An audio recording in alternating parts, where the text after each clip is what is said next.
Very happy to introduce Dr. Chandra Shekhar Saraf, visiting from the Kashi, Korea. Yeah, so Chandra just recently completed his PhD thesis, and just I think about 3 months ago. I think somewhere 3 months. Yes. Yeah. He took up this the first postdoc portion at Kashi just 2 months ago. Yeah. So very fresh. Yeah, so Chandra has, basically Chandra got, I forgot to mention, Chandra got a PhD from Nicholas Copernicus Astronomical Center in Poland. Yeah. So Chandra is the expert of CMB lensing and its cross-correlation analysis with the cosmic tracers, like the galaxies, large-scale structure, or other probes. Yeah. So and he has been also actually very keen to initiate some scientific collaboration with the cosmologists at ASIAA. Actually, we even planned his visit just actually even before his moving to Kashi, but that was quite challenging. Yeah, but we made it. Yeah, having his talk. Yeah, in January. Yeah. So today he's going to share his insights in his talk, entitled Tomographic cross-correlations. What are we missing? Yeah. So let's join me in welcoming Chandra. Thank you, Professor Metsu, for the nice introduction. And as mentioned, I'm Chandra Shekhar Saraf, and I'm at present at Kashi in Korea. I mostly work on testing cosmological models with different probes, including CMB weak lensing, CMB temperature measurements, its cross-correlation with tracers of the large-scale structure. Currently, I'm working on the measurement of the integrated Schwarzschild effect from the radio surveys and how we can use that to constrain our cosmological models. But today, I'm going to talk about something which I did about a year ago, when I was still in my PhD. It's also about cross-correlation between CMB weak lensing and the large-scale structure. And if I can just summarize the entire presentation in just one question, the entire motivation is, when we have photometric redshift errors, how well we can measure the sigma 8 parameter using the tomographic cross correlations. So we'll go into these terms one by one. So the talk is based on two papers. The first one on the left is, I just got the review report this morning. Looks very, very easy, a minor report, so it should be accepted soon. The second one is also submitted to ASIAA, but it's not an archive, so it should be on archive soon. So, okay, so let's begin with a very, very fair introduction, which we all know, the lambda CDM model, ironically named after the two failures of the model, the lambda and the CDM, the dark energy needed for the accelerated expansion of the universe, and the cold dark matter identifying the unseen matter that we see in the universe.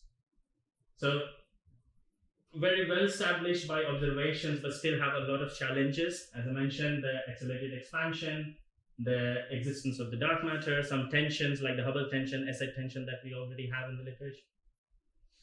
And the second thing which we generally talk about is the matter content of the universe, where we are at present, we are in a dark energy dominated universe. We have moved from a matter dominated to a dark energy dominated universe at present. And the cosmic microwave background, which will be the CMB, is one of the key observations which have helped us establish the lambda CDM model. We have improved our measurements of the CMB starting from Kobe to Planck, where we have now very, perfect, you can see my cursor as well. So it's the oldest electromagnetic radiation that we can see in the universe, giving us a picture of the very early universe. The universe was very young, right? And it was first detected in 1965. It has overall a monopole temperature of 2.73 Kelvin with microkelvin level anisotropies. And we can use these anisotropies in a lot of different ways.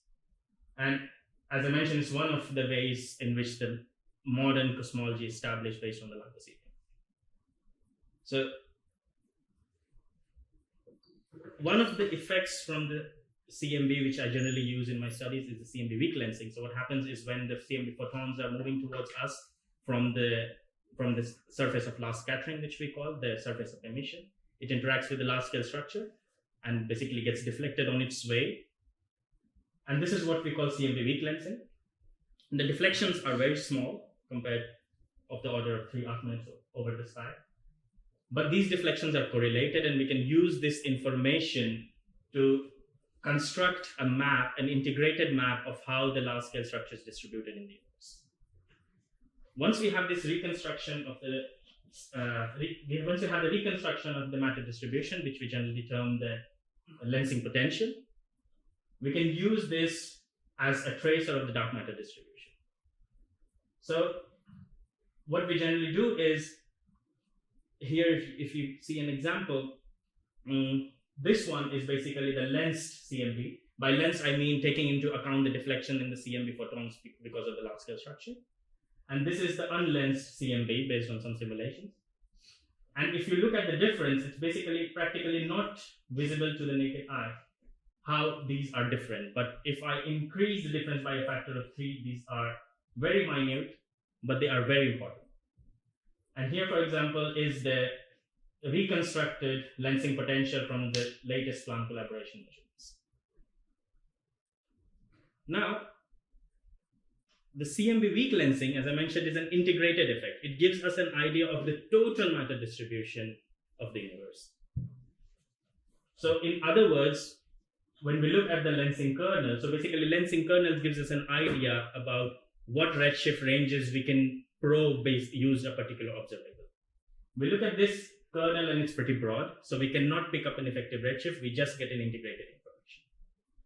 So we cannot study any time evolution of any cosmological parameter using just CMB weak lensing. To do that effectively, what we can do is to cross-correlate with objects with where we know the redshifts. For example, galaxies, quasars, radio sources, now also in question the H1 intensity. So here, for example, is the same CMB lensing kernel compared with the predicted LSST redshift distribution.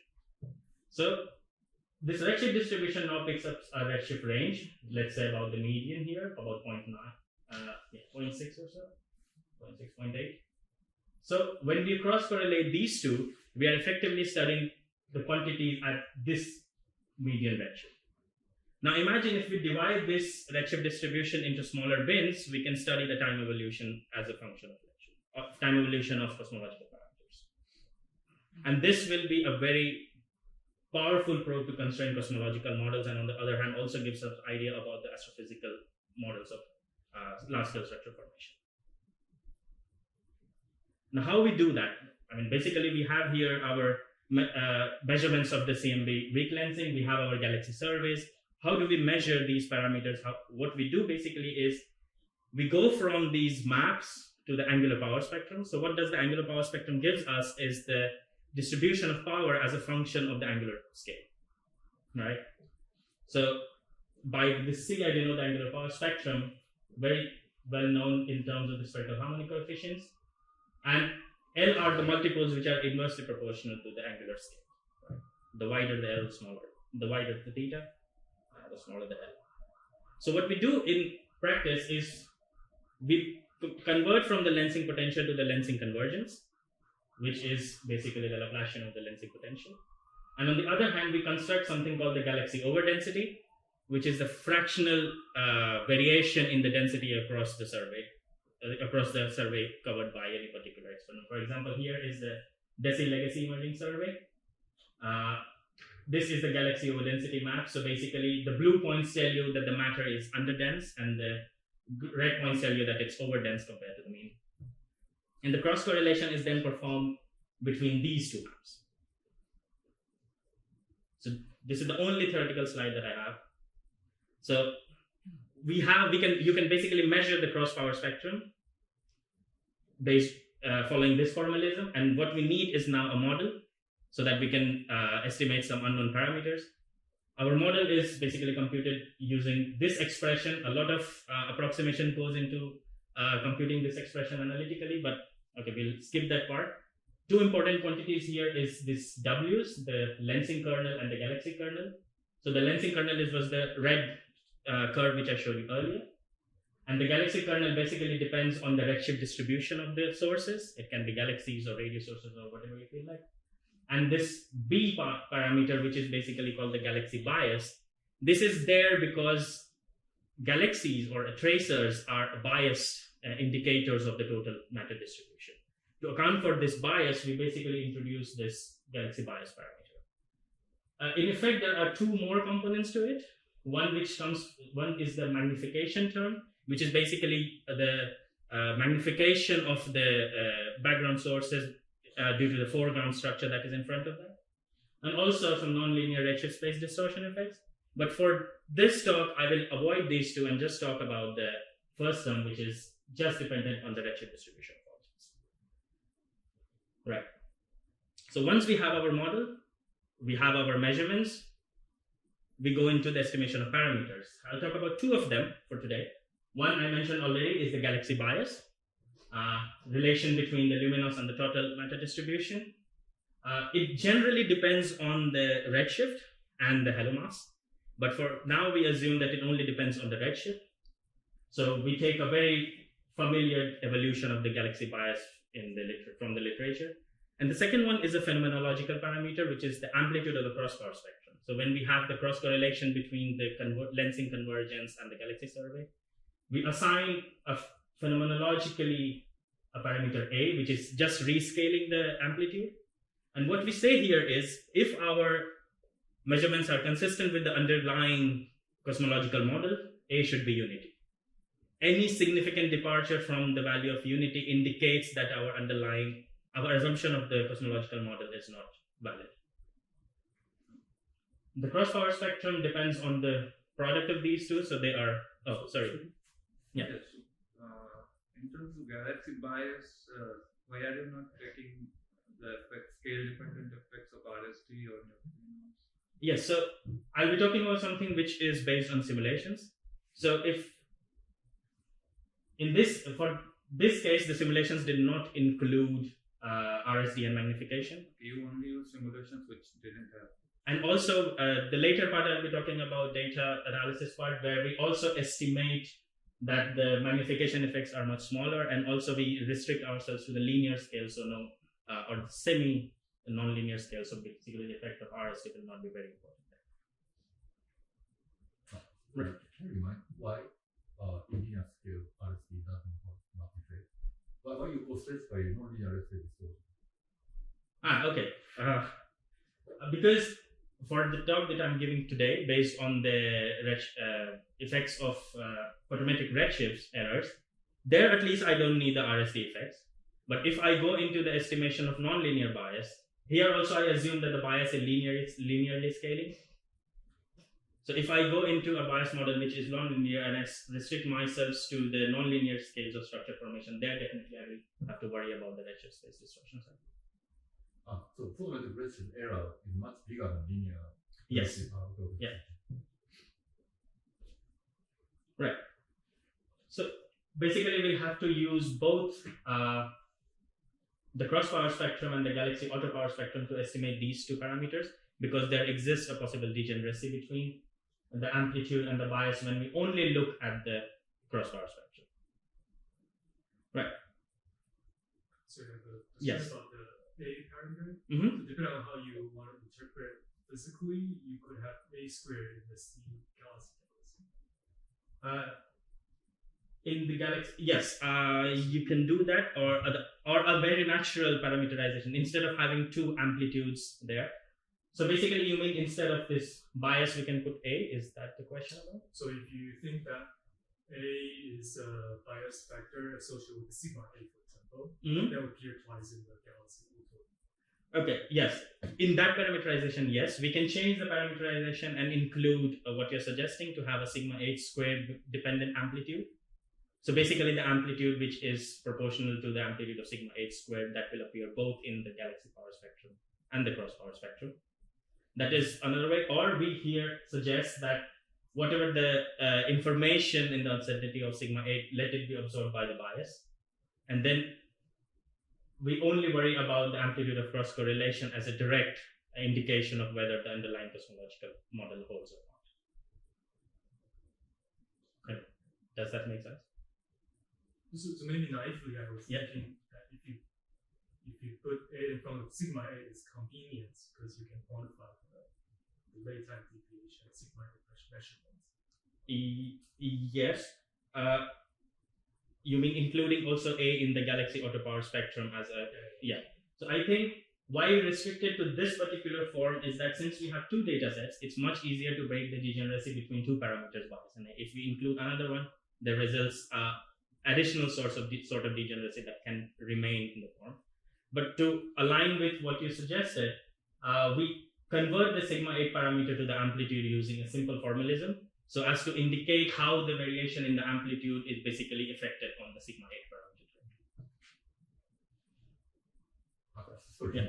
Yes. Why cross correlation doesn't depend on A square rather than A? Okay, so it's the cross correlation depends on amplitude because you can actually parameterize it as A square as well. It's a phenomenological parameter, so it will not give us any further information if we parameterize at A square. We are only using it to test the deviations from the cosmological model. Okay, the sigma should be product of square root of A. Sorry? Square root of A rather than A. Spectral product sigma. Oh, I see. You mean here? Yeah. I mean, they're okay, yes. Yes. Okay, I understand what you mean. So basically, this should have been A square since we are using this parameterization, right? I think you are right. If we go from here, this should have been root A. Yeah, if we are converting from here to here, this goes to basically a square root of it. Thank you for pointing that out. Oh, yes. I understand what you mean. This should have been square root A of sigma A 0 and D of 7. Right, so before we go into the estimation of parameters, what we have to worry about is a lot of systematics. Systematics appear on both CMB measurement side and the galaxy survey side. For today, it's about galaxy survey systematics. CMB systematics is much harder to deal with, haven't begun into deeply understanding that. So for galaxy survey systematics, in one of my 2022 papers, we studied a lot of different survey systematics that can affect the estimation of bias and amplitude. For example, first is the photometric calibration, which basically talks about if our survey has different magnitude limitations across the region. So that can give spurious number counts in compared to the true fluctuations. And this is what is basically the photometric calibration is. You can correct for it based by certain approximations. So for example, in this figure, we can see that this has a very different limiting magnitude compared to the outer regions. So this will give rise to a bias in the measurement of parameters. Another is the catastrophic errors, which is basically the misestimation of the redshift of objects based on their ASIAA fitting techniques. So this also gives rise to systematics. We can see that if the fraction of errors increase, we can see immediately a shift in the bias. And another one, for example, which will be discussed in detail today, is the photometric redshift errors, which basically tends to shift the median of the redshift distribution. If the errors are larger, the median of the redshift distribution can be much farther away from its true value. Again, can cause a much larger variation in the amplitude. If we shift it fiducially to a much higher value, you see it becomes very inconsistent with the value limit. So when we're going to have a lot of future surveys, including Rubin observatories and DESI, which is already ongoing. We're expecting Euclid and WFS soon. So with these, we have much larger area coverages. We have increased depth from what the galaxy surveys up till now had. The stage 3 galaxy surveys, as we call it, we have an improvement in depth. So basically, we'll have a lot of objects on the sky to do statistical analysis. Along with that, we have also had an improvement in the estimation of photometric redshifts. So we expect to have better redshift estimations than what we already had.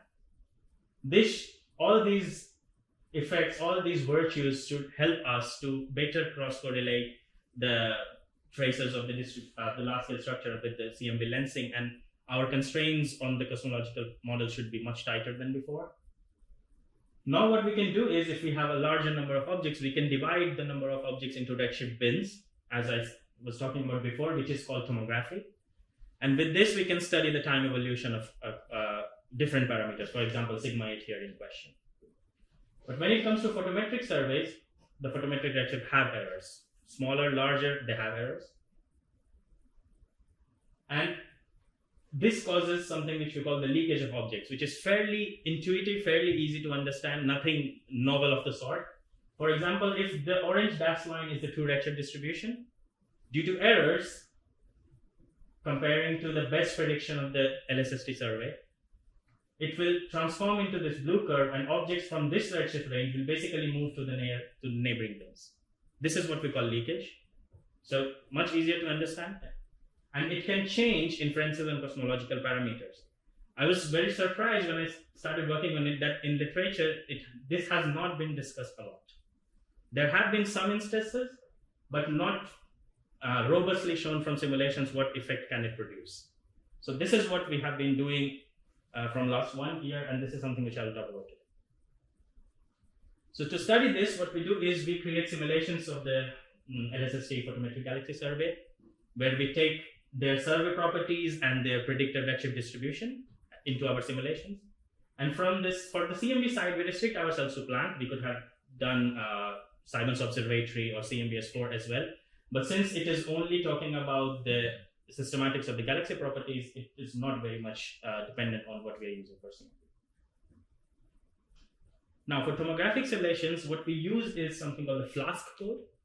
So what it does is it helps us to create simulations of tomographic slices, of redshift slices already. We create 300 simulations of correlated maps between CMB lensing and the LSST survey with this Flask code. And for the galaxy over density, we choose a log normal density profile. Bias goes as a redshift dependent quantity with bias at redshift 0 is chosen to be 1.3. And we take 9 redshift bins between the redshift range of 0 and 3, which I've shown here. So this is the full LSST redshift distribution compared to the lensing kernel, and the orange vertical lines are my redshift bins. So in total, I have 9 redshift bins with redshift size 0.2 here, 0.4, and last one is the largest one, 0.8.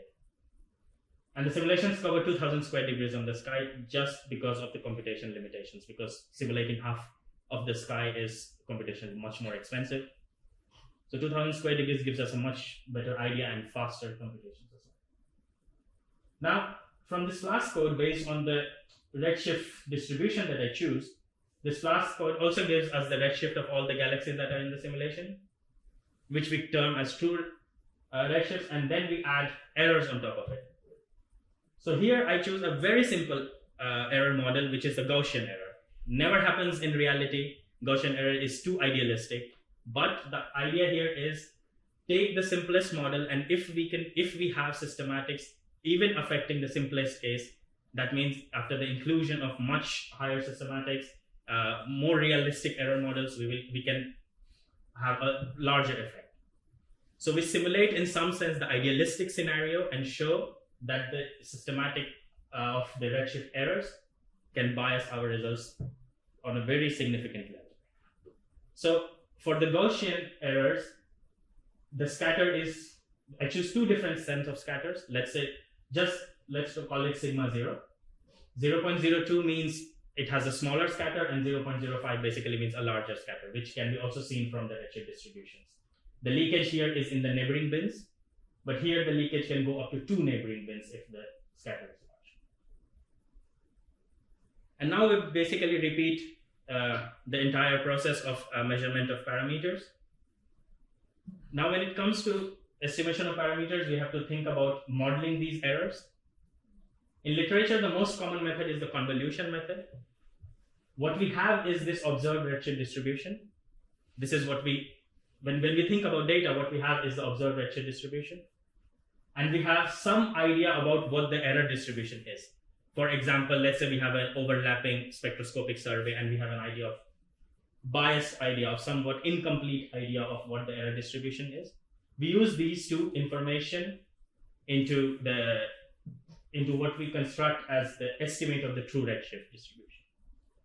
This is something which has been used very commonly to include the effects of the photometric redshift errors into the estimation of parameters. But when we do this, when we follow everything that has been very well proposed, very well established, we see that the galaxy auto power spectrum in all the tomographic bins are biased. Right? We are measuring here smaller. So what these plots basically are telling me, the average of the 300 simulations relative to the true theoretical power spectrum which I provided when I was creating those simulations. We see that the measurements are all smaller than expected. For the smaller scatter case, it can go up to 15% smaller, the measurements of the galaxy auto power spectrum. And for the larger, it can also be up to like 40%. And if we use this and estimate our parameters, we can directly figure that this is going to be a biased measurement. The cross power spectrum, however, is not that strongly dependent. In both cases, it remains up to like 5% deviation. And we know already why this is happening. So here, this strong case of offsets. So again, I remind you that in our simulations, we have not used any other systematic effects. We have just added the photometric redshift errors, which was taken to be Gaussian, which is, as I said, the idealistic scenario. So the only reason that we can think of this systematics is happening is because of this leakage that is going on, right? So this is what we call the redshift bin mismatch in our papers. So this is not something new again. This was very well used in a very different context. In 2010, there was a paper by Penji Zhang, which related these quantities. So basically what he suggested was, if we have the power spectrum measured from photometric bins, by photometric bins I mean bins divided on the basis of their photometric redshifts, they will be related to the power spectrum measured from the true bins. But the relation is not trivial. It depends on these coefficients. For the cross power spectrum, it depends on in a quadratic sense. And for the galaxy auto power spectrum, it depends on the quadratic sense, and the cross power spectrum on a linear sense. So what we have from our measurements is only these quantities, the power spectrum which we measure from the data sets. These coefficients are unknown, and the true power spectrum is definitely unknown. We don't know what the true redshift distribution is. We only measure the error quantities. So we collect these coefficients together, and this gives us an idea of what is the number of fraction of objects that move from one bin to the other. So basically, this is also unknown. At one go, this looks like an underdetermined system. We cannot have an idea of both the scattering matrix and the true power spectrum just from the observations of the photometric power spectrum. But there are some normalization constraints on this scattering matrix, which makes it a well-determined system. And we can do that. In literature, there have been some methods available already to account for it, as I mentioned. The first one, these are the only 4 I found which were robust enough and well described. One is from Balaguer and Toneless 2018, which is basically a trade-off approach. What they do is they try to divide the number of redshift bins such that this effect is minimal. They do not basically correct for it, but rather just compensate for it. So I call it suboptimal. There was another paper in 2021 by Han et al., which basically also uses the cross power spectrum between different tomographic bins to account for this effect. But later on this part of the talk, I will show that that is also suboptimal. There were 2 more papers which were computationally very expensive based on the Gaussian mixture models. The 4th one being most exciting till now is the non-negative matrix factorization, but this is a different Zhang, not the same Zhang as from 2010. So this is something which I will compare in a minute. So what we do is, since these are computationally expensive, and by computationally expensive, I mean I take one simulation, it takes about an hour to get an idea of both the scattering matrix and the true power spectrum. So for 300 simulations, if I just simply run it, I need a more computational power or a longer time. None of them were feasible for us. So what we do is we develop our own approach of computing the scattering matrix. So what people have been doing so far is, given this, they try to estimate both of them simultaneously. We say, no, we just want to estimate the scattering matrix first. And then once we have the idea of the scattering matrix, it's a trivial problem. So we directly compute the scattering matrix based on the observed distributions and the quantification of the error. We use the Fourier deconvolution method. Of course, we use the regularized Fourier deconvolution, which is computationally fast. We can do the computation in minutes instead of hours. And best of all, it is not limited by how many redshift bins we should have or how many data points we can afford in our power spectrum. So basically, our method is trying to overcome all the challenges that were already available, challenges available in all these methods. So our method includes the computation of the true redshift distribution and then estimating the scattering matrix.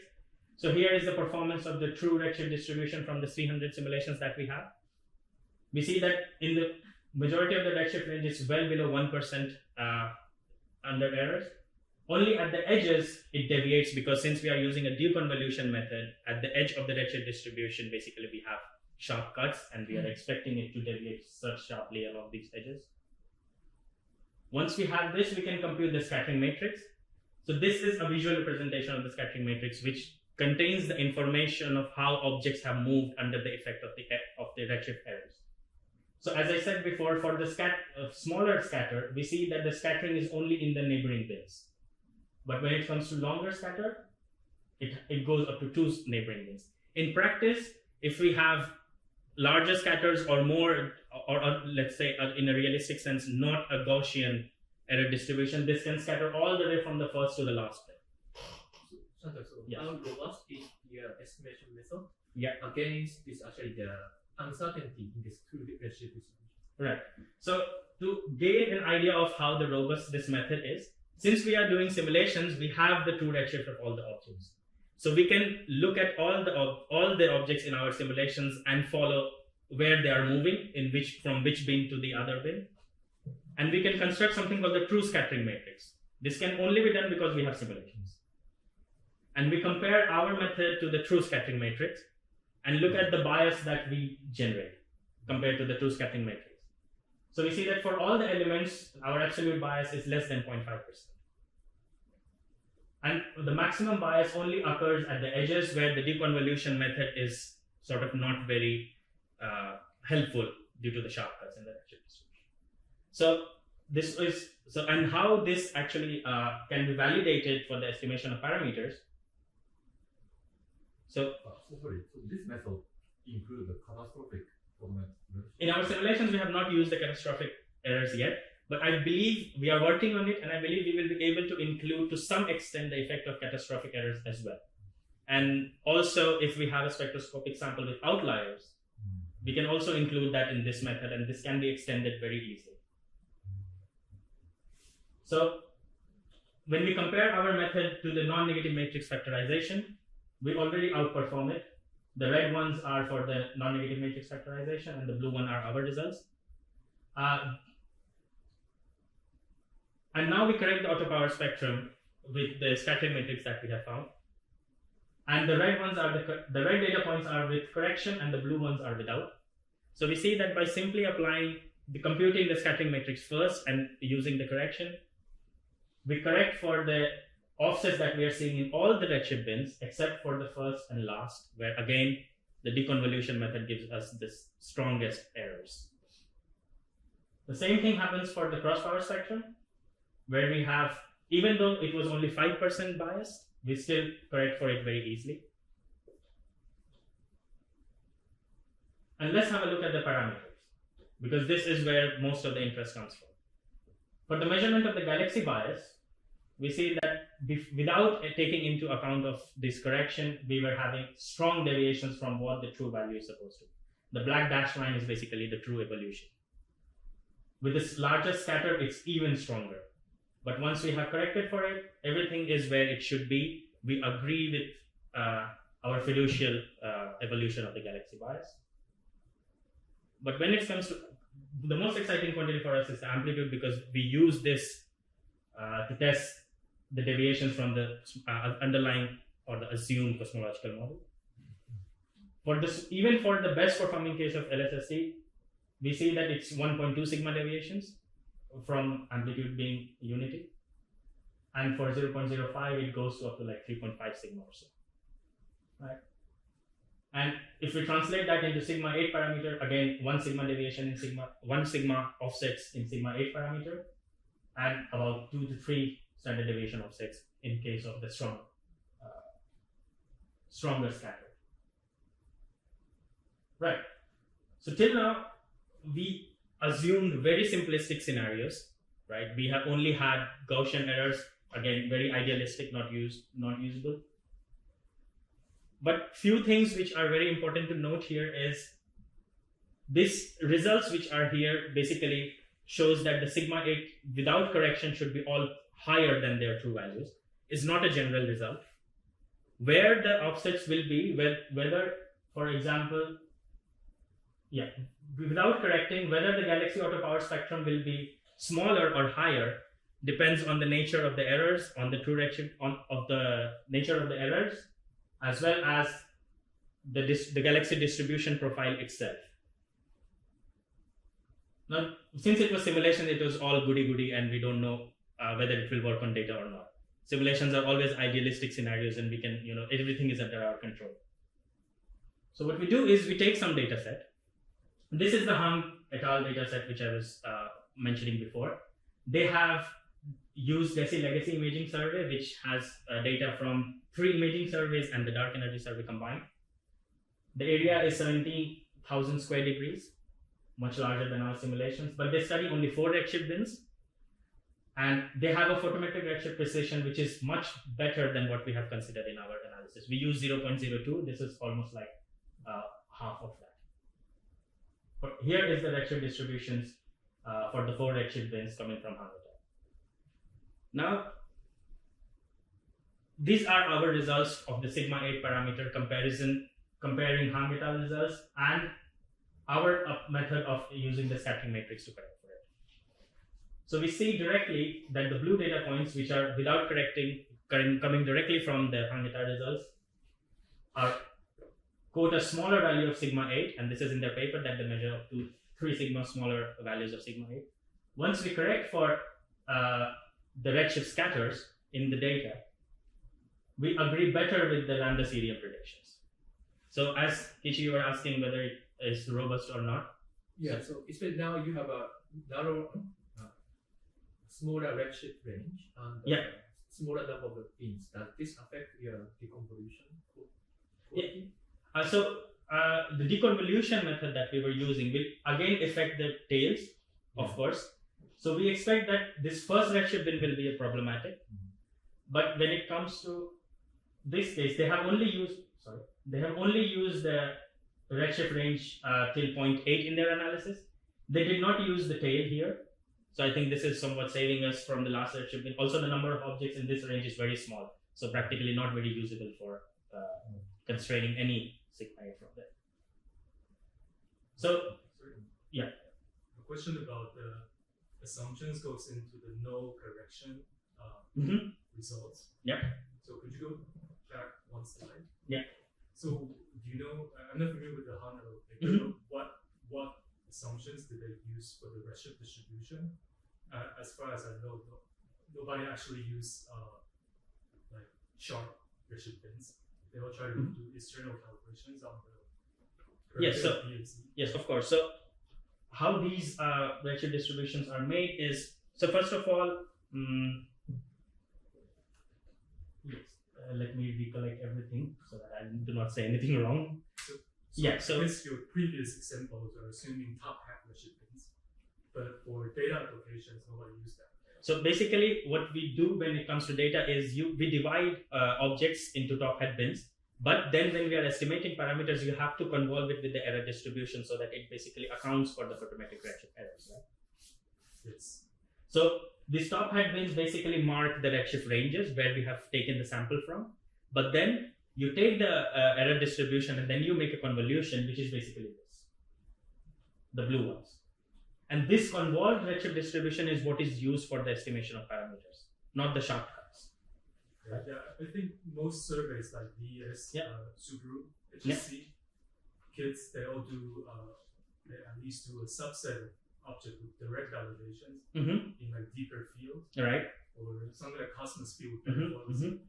So how Hung et al. Estimate redshift is they have taken a lot of spectroscopic overlapping samples, including gamma fields. Also, the DES red mapper was used for because dark energy survey has very good photometric redshifts. So they use that as well. And they estimate their own redshifts based on color diagram. So they do a 3-dimensional color diagram and assign bins from there. And the estimation of redshift is based on basically the color matching. So in the Hang et al. Paper, they have explicitly mentioned how they have used the estimation, how they have estimated redshifts. And they have also made available their maps and their pipeline for the public. And we are basically using whatever they have made available.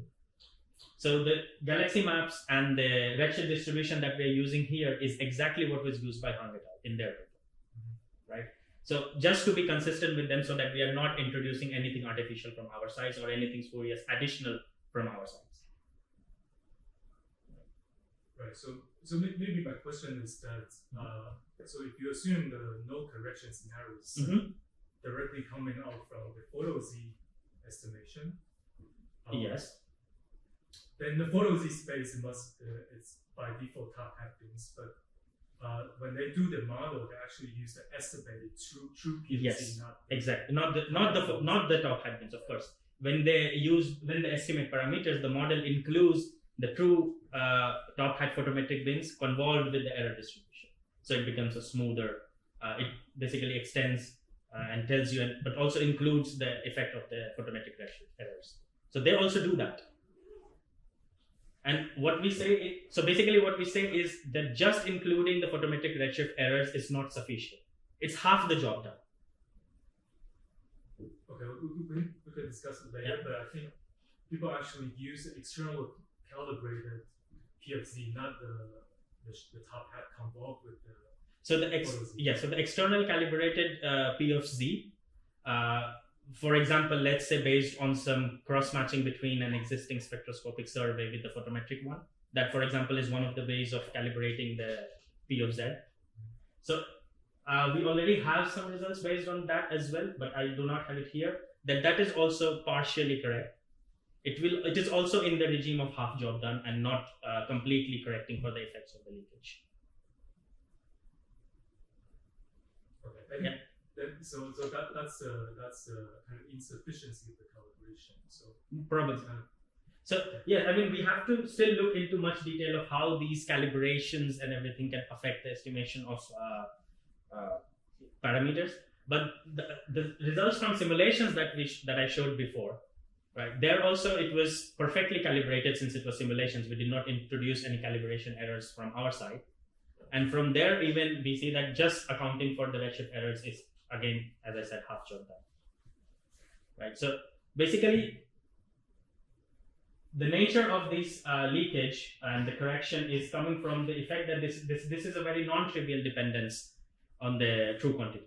I mean, we can also show this in terms of redshift distribution that this dependence is non-trivial. So the effects of calibrations will not be truly able to account for these coefficients directly. So in one way or the other, in the end, we'll have to rely on some method. I'm not suggesting that this one only, but some method to account for this motion of objects in a statistical sense. But yeah, I mean, of course, we can discuss later on what you have the question about. Okay. Yeah, so here we were. So once we account for this leakage of objects from one bin to the other, we agree better. In the last two bins, the other two bins we do not do well so much. There are reasons already mentioned in the paper that why the second bin is not working, because for the method used by Hang et al. To compute the photometric redshifts, that had some systematics in the second bin, and so basically their systematics got carried forward to our scattering matrix. So this paper that we did was just to show that the method that we proposed for the correction of motion of objects from one bin to the other does not only work on simulations but also on real data. We basically show how to apply it on real data and how to compute the scattering matrix from the properties of the surveys and the estimated photometric redshifts. Sorry, I'm just curious about the correction. So from your previous simulation, the correction is actually a reverse direction. So without correction, it's overpredict the sigma 8. But Yes, that's why I mentioned earlier that the correction and the prediction of the sigma 8 without correction, whether it will be over predicting or under predicting, it's not to be generalized. It very much depends on what is the behavior of the error distribution. So we cannot know a priori what is the direction of the bias. So in our simulations, under those conditions only, it was over predicting. To support what I'm saying, I also did the simulations for the DESI legacy imaging survey. But for the DESI simulations, the legacy imaging survey simulations, I use the error properties from the data and not a simply Gaussian error. Whatever was measured by the legacy survey, whatever measured by the Hang et al., we use those properties, and now we can see that it is under predicting in 2, it is over predicting in 1. So whether it will be under predicting or over predicting a particular cosmological parameter will depend on 3 things actually. It will depend on what is the redshift distribution of objects. It will depend on what is the nature of the error distribution. And third, it will depend also on the size of the redshift bin. So these 3 things going together to basically gives us an idea of how the systematic or the bias on the cosmological parameters. So yeah, here I compare LSST and DESI legacy imaging survey simulations. Again, this is the best prediction from LSST as per their science book. And this is the legacy imaging survey with a smaller strength of scatter in redshift. This plot was actually to show that the overprediction of sigma 8 is not a general scenario. It depends on these 3 factors which I already mentioned. And so basically now the question is, why should we correct for this leakage? Is the long-standing problem in cosmology, in the modern cosmology basically, which is the S8 tension. We have the different values of the measurement of the S8 parameter from the CMB probes and the low redshift probes, including weak lensing, galaxy clustering, tomography. So I don't think you can see it clearly. So basically this S8 parameter depends on the sigma 8 and omega matter. It's a combination of these 2 parameters. So we have only addressed this part for now, or rather this part only. We are also working on to apply this to weak lensing measurements, because the effects that we see here in galaxy clustering will also be applicable to the weak lensing measurements. So I will leave you here with this summary slide. So basically, tomographic cross correlations with future surveys is going to be a very important, powerful probe to study the time evolution of cosmological parameters. What we have done is we have proposed a faster way to correct for the redshift bin mismatch of objects, and we reduce the computation time from hours to minutes basically when we apply this way. And I restate this, that the over or underestimation of the power spectrum or the cosmological parameters depends on the redshift distribution of objects as well as the error distribution. And we can apply this method to cross correlation with not only galaxies but also radio sources or quasars, and also to weak lensing and shear measurements. And let's see if we can have the potential to address the omega matter sigma 8 tension in cosmology. So I think, yeah, so this is basically some schematic slide of all of it, but I think we can fairly skip. So yeah, so thank you, and this is a list of my collaborators that I've been working on. So thank you so much.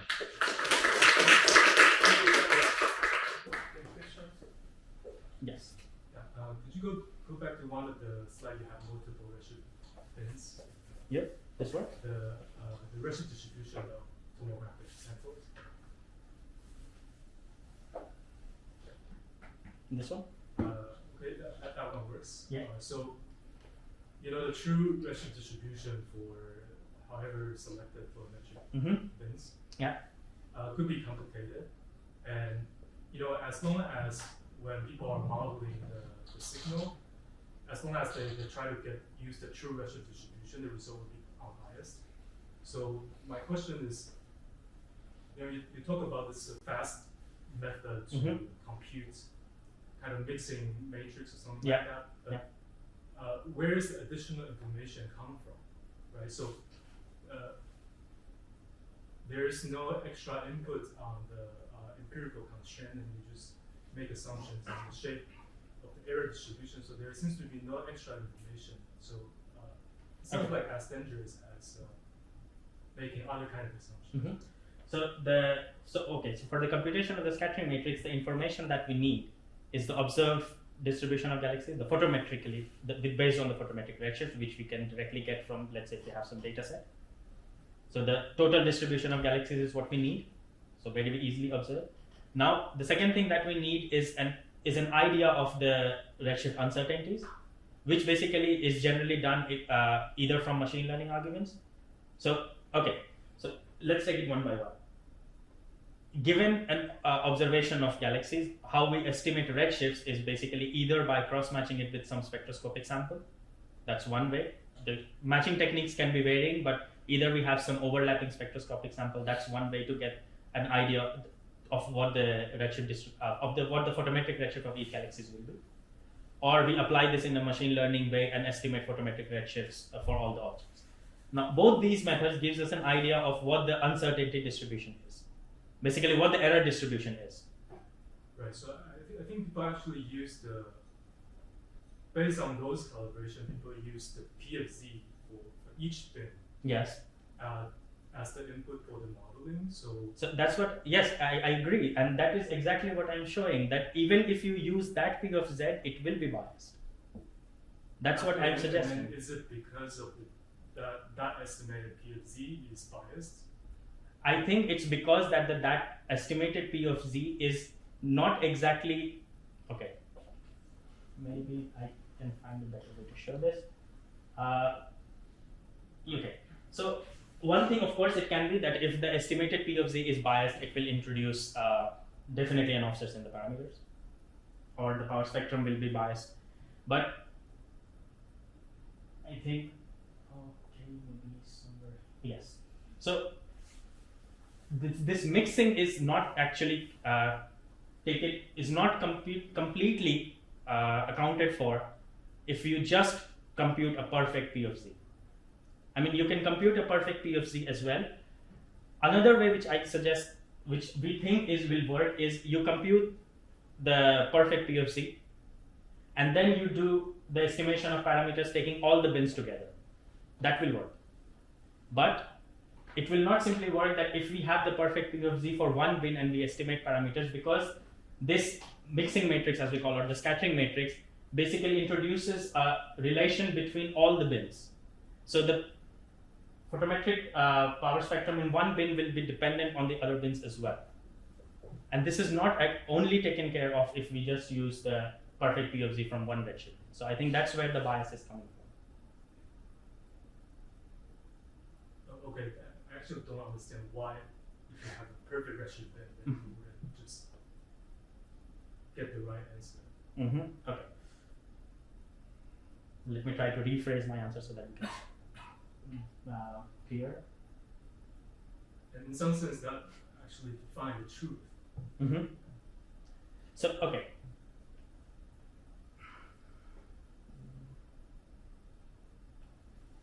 So here, for example, let's take one of the distributions. So let's say this is the perfect P of Z, right? And if we only use this if we only use this information to estimate parameters, we basically have not included the information that is the change in the angular power coming from a mixing because of this neighboring bin. So if we look at this particular bin, the change in the power is, so there are three combinations to it.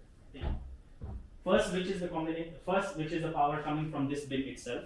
This is basically infected by the power introduced from this bin as well as this bin. So that is how the change in power happens due to the errors.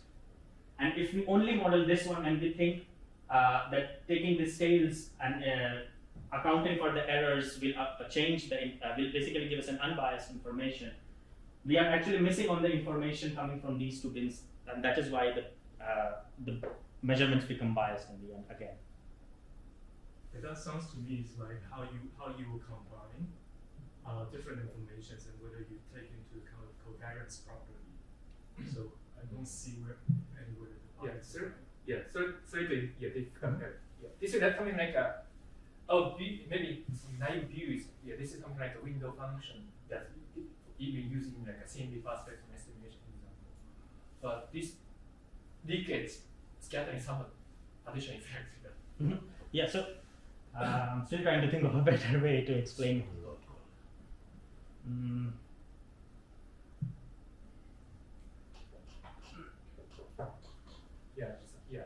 Some are a bit difficult.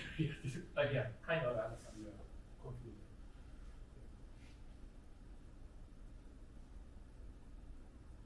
So yeah, let me try to think in the meanwhile a better way to explain why this bias remains. And in the meanwhile, if anyone has other questions, for sure. Yeah, so I'm curious if another approach to address this kind of problem is to do the forward simulations. Basically, when generating like mocks or prediction models, we basically include all these effects. And then basically your models include all these effects, and then just compare with observation. But this is like for the modeling, Right. inference is for the simulation. Of course, this is computation expensive, but anyone kind of proposing this kind of. Yes, I think to a bigger deal it can be done assuming the broad properties of the error distribution. We apply the kind of, we basically simulate photometric errors when creating this photo G data. Right. Yes, but I think yes, for the broad applications it can be applied very easily, the forward modeling approach. But I think there will be still, I believe, some percent level bias that will remain in the end. If we have a perfect information Yes. show there, Yes. photo data, I think Right. this should account for everything. Right. Yeah, that can be a better another possibility as well. And for the captain, other question? Actually, really easy question. But so I thought one of the big motivations to rendering tomography is to consider quantum dark energy because it can probe the expansion rate.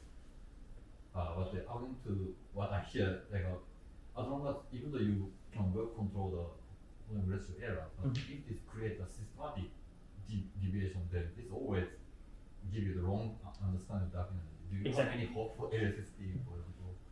I think yes, with LSST we will have, I think, a much better sample of galaxies, and so for example, yes, constraining dark energy from LSST will be much powerful because first of all we will be able to do a very tight evolution of parameters because we will have larger number of bins compared to what we already have. We can extend up to redshift 1.5 to 2 easily based on the, at least at the LSS, after the 10 years of LSST observations we will definitely have. For the first 2 years I think we will be easily able to go up to redshift 1. And yes, if we have all the systematics under control and if we are sure that there are no biases coming from anywhere, then we will have a stronger control on the dark energy equation of state as well. So, I mean, the idea here is to, of course, not prove that the lambda CDM model is correct, but just to remove the systematics, and then whatever the data gives us is basically the truth. So I hope that with LSST we will have some handle about the S8 tension for sure. That whether it gets solved or it tightens the bars as well, that will be fine. There will be, I believe, some improvement with LSST and definitely with DESI, because DESI is going to do a fantastic job in measuring objects.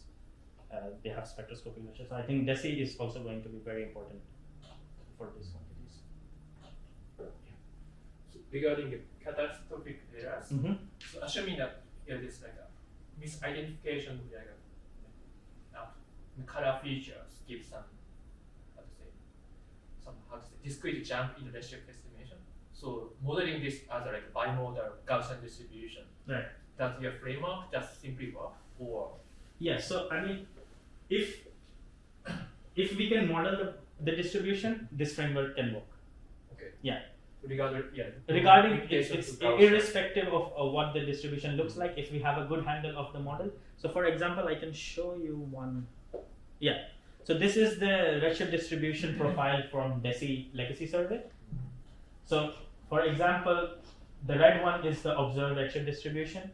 The dashed one is what the Hang et al. Paper used, and the blue one, for example, is ours. So they basically covered the peak but not the wings, and we covered the wings as well.